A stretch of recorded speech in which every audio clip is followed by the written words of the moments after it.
रात्री 11:47 झाली असता कॅप्टन संघर्ष गायकवाड यांनी आपले वरिष्ठ अधिकारी मेजर तेजपाल भास्कर आणि सहकारी कॅप्टन सूरज वाघ यांच्यावर गोळीबार केला. या हल्ल्यात मेजर तेजपाल यांचा जागीच मृत्यू झाला, तर कॅप्टन वाघ हे थोडक्यात बचावले. त्यांच्या डाव्या खांद्याजवळ छातीच्या बाजूने दुखापत झाली. तर गोळी जर 1 इंच जरी खाली लागली असती तरी वाघांचं वाचणं निव्वळ अशक्य होतं. तेव्हा नराधम captain Sangharsh. Objection your honour. Yes major Suresh. Captain Sangharsh Gaikwad दोषी आहेत की नाही ते अजून सिद्ध व्हायचं नाही युअर ऑनर. मेजर. लष्करातील भ्रष्टाचार, लष्करी न्यायालय आणि देशभक्ती या विषयांवर भाष्य करणाऱ्या ऑपरेशन जटायू या नाटकाविषयी या आठवड्याच्या नाट्यरंजनच्या भागात आपण जाणून घेणार आहोत या नाटकाच्या टीमकडून. नमस्कार, मी श्रीकांत प्रभाकर. ऑपरेशन जटायू हे दिग्पाल लांजेकर लिखित आणि दिग्दर्शित या नाटकात मी आत्ता काम करतो आहे. बेसिकली ऑपरेशन जटायू हे नाटक फ्रँकली सांगायचं तर आपल्याला प्रत्येकाला देशभक्ती ही भावना कुठेतरी आपल्यामध्ये कायमच असते, अगदी शालेय शिक्षणापासून ते अगदी पुढे मोठं होईपर्यंत. या ना त्या कारणाने त्या गोष्टी, ते विषय आपल्यापर्यंत पोचत असतात. आपली ती भावना जागरूक होत असते. मला असं वाटतं की ह्या नाटकाने कलाकार म्हणून मला जर काही जाणवलं असेल तर ते आहे ऑपरेशन जटायू. हे नावच इतकं इंटरेस्टिंग आहे. म्हणजे मी हे नाटक करायला घ्यायच्या आधी सगळ्यात कुठल्या गोष्टीने मला क्युरियस बनवलं असेल तर ते नाव होतं ऑपरेशन जटायू. एक्झॅक्ट काय आहे तर ऑपरेशन जटायू हे आर्मी बेस्ड कोर्टरूम ड्रामा जरी असला तरी त्याच्यात जशी त्या नावात एक नाट्यमयता आहे तशीच ह्या नावाप्रमाणेच त्या नाटकाचा विषय, त्याची मांडणी आणि ओव्हरऑल जे काही त्याचा प्रवास आहे तो तितकाच नाट्यमय आहे, त्या चढाव उतारांमध्ये आहे.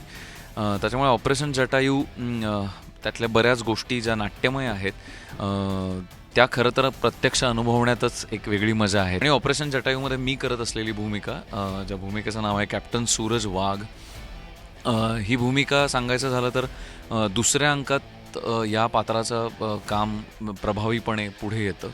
पहिल्या अंकात हे पात्र तेवढं कम्पॅरेटिव्हली न्यूट्रल आहे.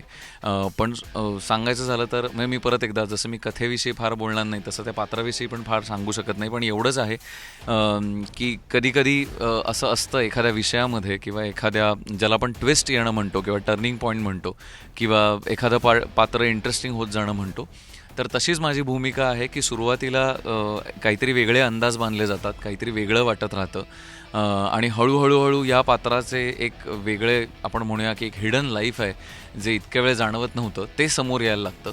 आणि ह्या पात्राचा ॲक्च्युअल केसशी, या केसरूम ड्रामा जो काही, तो कोर्टरूम ड्रामा जे काही चालला आहे त्याच्यात ॲक्च्युअल केसशी त्याचा कसा संबंध आहे हे आपल्याला कळत जातं. तर ऑपरेशन जटायू आणि मी जे सांगतोय हे यातली सगळीच पात्र तितकीच नाट्यमय आहेत. तर ते अनुभवायला आपण ऑपरेशन जटायू प्रत्यक्ष अनुभवायला पाहिजे, हे नक्की. आधीच ठरवलं असेल की कॅप्टन संघर्ष गायकवाड दोषी आहेत, तर मग पुढे जे काही घडणार आहे तो निव्वळ फार्स ठरणार आहे. आणि असा फार्सच करायचा असेल तर मग माझी इथे गरजच काय ना. राहता राहिला प्रश्न मीडियात छापून येण्याचा किंवा टेलिकास्ट वगैरे होण्याचा, तर मला असं वाटतं की आता कोर्ट सुद्धा मीडियालाच चालवायला हवं, नाही का? तसंही आर्मी कशी अत्याचारी आहे हे दाखवण्यात त्यांना इंटरेस्ट असतोच. स्वतःच्या एसी केबिन मध्ये बसून आमच्यावरती दगडफेक करणाऱ्यांना हे हिरो बनवतात आणि आम्ही एक हातीने की माझा ह्युमन राईटचा इश्यू होतो का याच्यासाठी. Anyways your honour, captain Sangharsh Gaikwad निरपराध आहेत असं मला वाटतं. So we plead not guilty. Operation Jatayu या नाटकाचे आता ऑलमोस्ट 35च्या वरती प्रयोग झालेत आणि सुरुवातीला लोकांचा प्रतिसाद थोडासा कमी होता, पण जसं आपण म्हणतो की वर्ड ऑफ माउथ पब्लिसिटी खूप महत्त्वाची असते. त्यामुळे जेवढी लोक पहिल्या प्रयोगापासून बघून गेलेत ते त्या लोकांनी इतर अनेक लोकांना सांगितलं की हे नाटक चांगलं आहे, जाऊन बघा आवर्जून. कारण जितकी जास्त लोक या नाटकाला लाभतील तितकं रीच या नाटकाचा वाढेल असं मला वाटतं. त्यामुळे ऑपरेशन जटायू हे आम्ही सुरू केलं नाटक, ते एका वेगळ्या धर्तीवरचं नाटक आहे. अर्थात लष्करी बॅकग्राऊंड असलेलं नाटक आहे, पण हे out and out court room drama ज्याला आपण नाटकाच्या भाषेत म्हणू शकतो की तशा प्रकारचं हे नाटक आहे.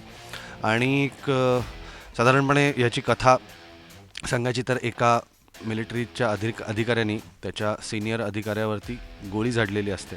तर ती का झाडलेली असते आणि अर्थात त्या कृत्यामुळे त्याच्यावरती कोर्ट मार्शल घडते आणि मी त्यात भूमिका करतो आहे मेजर क्रांती सुर्वे या एका पात्राची. आणि बेसिकली सर्विंग मेजर आहेत. यातला टेक्निकल मुद्दा सांगायचा म्हणजे असा की कारण बऱ्याचशा लोकांना प्रश्न पडतो की जर मेजर आहे तर मग तो केस कसा लढतो.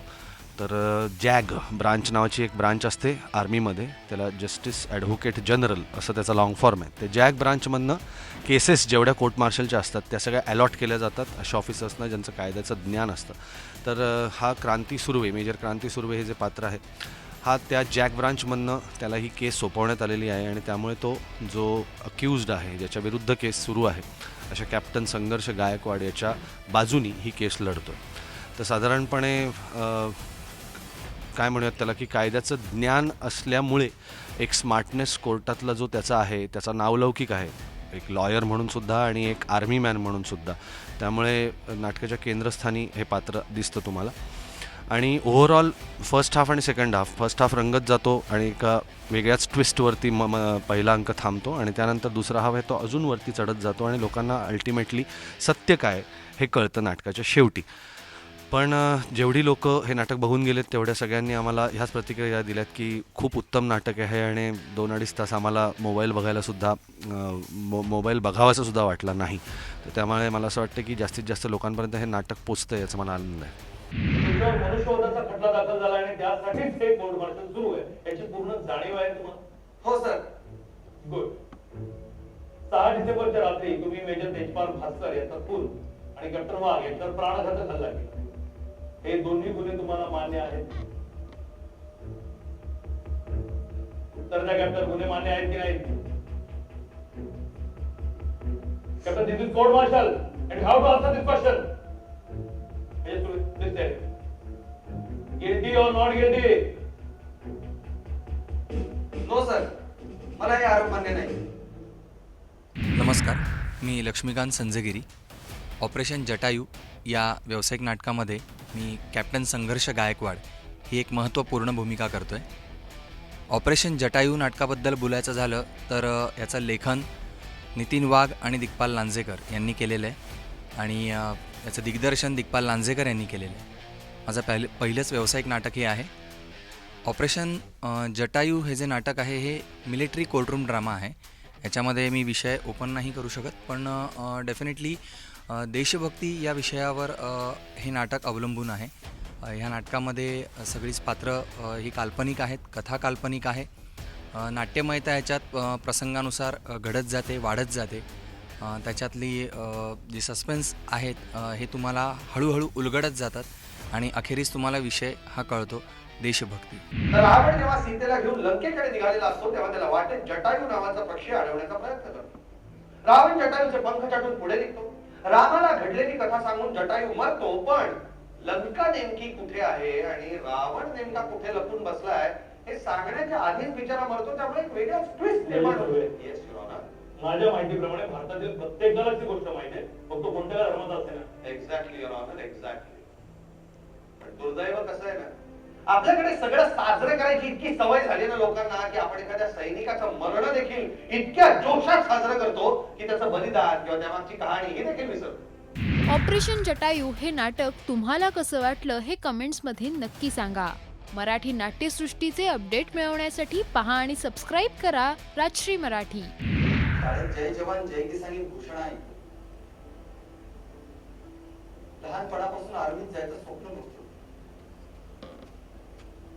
ते स्वप्न पूर्ण करण्यासाठी ते शेतकरी आई बाप स्वतः अर्धपोटी राहतात. हा मुलगा जीवापाड मेहनत करतो, रात्र रात्र जागून अभ्यास करतो. एखाद्या पुस्तकासाठी 5-5 किलोमीटर लांब चालत जातो. एक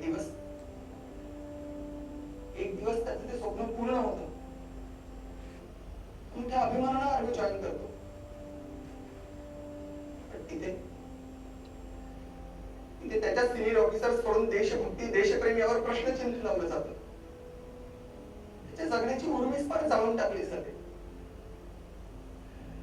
जय जवान जय किसान ही घोषणा पोकळ ठरते त्याच्यासाठी.